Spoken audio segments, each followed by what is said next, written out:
Salut les Waterfist, on se retrouve pour notre pronostic du 8 août 2022, départ à 18 h sur l'hippodrome de Clairefontaine.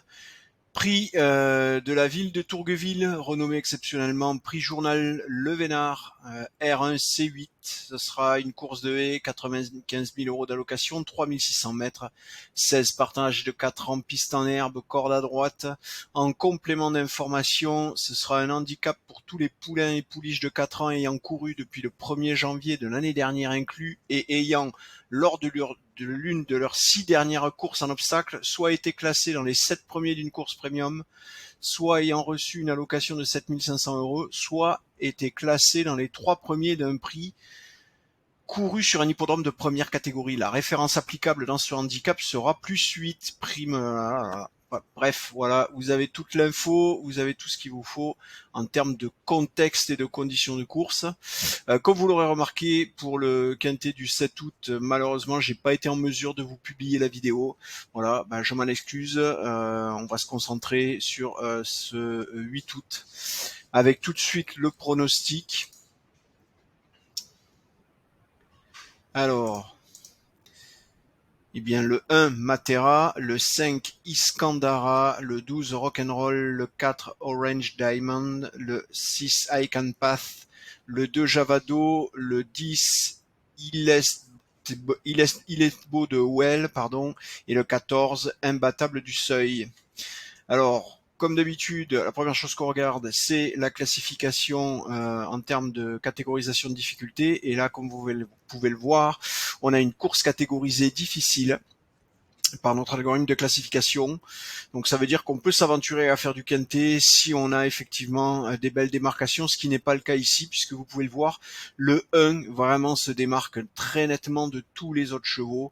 On est à 38,71% de chances de le voir remporter cette course selon nos algorithmes. 38% pour une course catégorisée difficile, c'est énorme. Bon, alors évidemment, c'est de la haie. Vous voyez que le deuxième cheval du pronostic, lui, est à 8,79. On a donc près de 30% d'écart entre le premier et le deuxième cheval de notre sélection. 8,79, 7,55 pour le 12 Rock'n'Roll.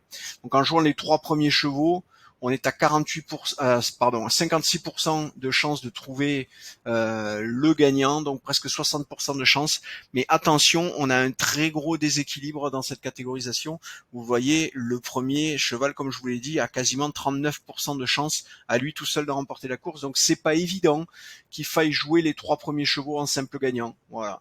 Là, ça reste vraiment à voir comment vont se comporter les cotes sur Matera pour savoir si ça vaut le coup de le jouer en simple gagnant tout seul, jouer un seul cheval en simple gagnant, c'est-à-dire lui, si les cotes sont intéressantes, c'est-à-dire autour de 9, légèrement moins de 9, mais si vous avez une cote à 9 sur Matera, ce qui est très peu probable d'ailleurs, ça voudrait dire que c'est rentable de le jouer.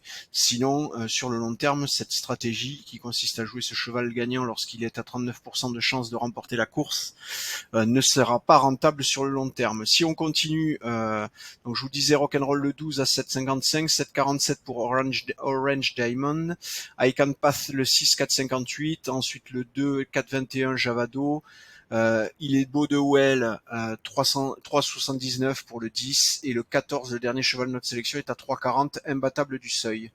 Voilà, on a parcouru l'intégralité de cette sélection de 8 chevaux. À vous de voir, ça vaut le coup de jouer en simple gagnant, comme je vous l'ai indiqué, en fonction de la valeur des cotes. Vous pouvez aussi le rentrer dans une sélection de couplets placés, de couplets gagnants, voilà, à voir. Couplet ordre aussi, avec en élargissant avec le 12 et le 4, à voir. Bon, écoutez, on a fait le tour. Je vous souhaite une belle soirée, une bonne fin de week-end, de bonnes vacances si vous êtes en vacances, et je vous dis à demain.